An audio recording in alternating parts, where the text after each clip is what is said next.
മകം, പൂരം, ഉത്രം നക്ഷത്രക്കാര് സൗഭാഗ്യവും സമ്പത്തും വരാനായിട്ട് നമ്മൾ ചെയ്യേണ്ട എന്താണെന്ന് വെച്ച് കഴിഞ്ഞാൽ, സാധാരണ ഇവർക്ക് ഇപ്പോൾ ശനിയൊക്കെ ദോഷം ചെയ്യുന്ന കാലഘട്ടമാണ്. എങ്കിലും പൊതുവായിട്ട് ഇപ്പോഴും ശനിയോ വ്യാഴമോ ഒക്കെ വധുവും പോവുകയും ഒക്കെ ചെയ്യുന്നുണ്ട്.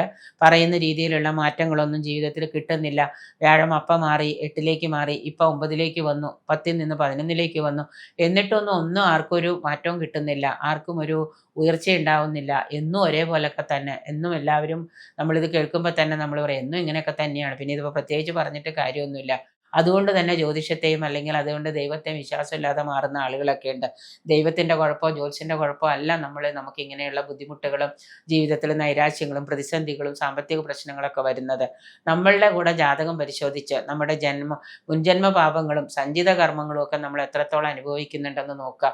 എന്നിട്ട് അതോടൊപ്പം തന്നെ നമ്മുടെ ജാതക പരിശോധനയും കൂടെ നടത്തിയിട്ട് സൗഭാഗ്യവും സമ്പത്തും ഒക്കെ ഉണ്ടാവാനായിട്ട് നമ്മൾ പതിവായിട്ട് ഈ മകം പൂരം ഉത്തര നക്ഷത്രക്കാർ ചെയ്യേണ്ടതെന്ന് വെച്ച് കഴിഞ്ഞാൽ, ആദ്യത്തിന് നിരന്തരമായിട്ട് ആദിത്യനെ ഭജിക്കുക. എല്ലാ ദിവസവും അതിരാവിലെ എഴുന്നേറ്റ് ഉദയസൂര്യനെ നോക്കിയിട്ട് ആദിത്യ മന്ത്രം ജപിക്കുക.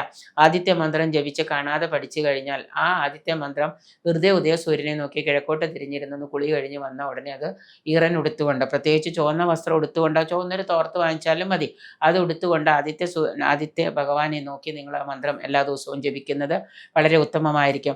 ഒപ്പം തന്നെ ശുക്രനും ബുധനും മാരകത്വമുള്ള ഗ്രഹങ്ങളാണ് ഈ നക്ഷത്രക്കാർക്ക്. ശുക്രദശാകാലം ഭയങ്കര ബുദ്ധിമുട്ടുള്ളതാണ്. അതുപോലെ തന്നെയാണ് ബുധദശാകാലവും വളരെ മാരകത്വമുള്ള ഗ്രഹങ്ങളാണ്. ഈ നക്ഷത്രക്കാർക്ക് എല്ലാ ദിവസവും അല്പസമയം, ഇപ്പോൾ വീട് ടു കാറ്, കാറ് ടു വീട്, ഇങ്ങനെ മാത്രം ജോലി ചെയ്യുക, അല്ലെങ്കിൽ വീടിനകത്ത് തന്നെ ഇരിക്കുന്ന ആളുകളാണെന്ന് വിചാരിക്കുക. ഇങ്ങനെയുള്ളവരാണെങ്കിൽ പോലും കുറച്ച് സമയം, ഒരു 5 മിനിറ്റോ 10 മിനിറ്റോ ഒന്ന് പുറത്തിറങ്ങി വെയിൽ കൊള്ളുന്നതോ, അല്ലെങ്കിൽ വീടിൻ്റെ തന്നെ ബാൽക്കണിയിൽ നിന്നുകൊണ്ട് ഉദയസൂര്യനെ നോക്കി ആദിത്യ മന്ത്രം ജപിക്കുമ്പോൾ ഒന്ന് വെയിൽ കൊള്ളുന്നതും ഒക്കെ നല്ലതാണ്. നിസ്സാര കാര്യമെന്ന് നമുക്ക് തോന്നാമെങ്കിലും ഇതുമൊക്കെ നിങ്ങളുടെ ലൈഫിൽ ഒരുപാട് പ്രൊമോഷൻസ് ഉണ്ടാക്കുന്ന കാര്യങ്ങളാണ്. എല്ലാ സമയവും ദോഷമാണ്, പ്രശ്നങ്ങളാണ്, ബുദ്ധിമുട്ട്. ചെറിയൊരു അസുഖം ഉണ്ടെന്ന് വിചാരിക്കുക, ഒരു ഉദയസൂര്യനെ നോക്കിയിട്ട് ആദിത്യ മന്ത്രം വെയിൽ കൊണ്ട് നിങ്ങൾ നിത്യവും ഒരു 21 ദിവസം ജപിച്ചാൽ തന്നെ നിങ്ങളുടെ രോഗങ്ങൾക്ക് മാറ്റം വരും.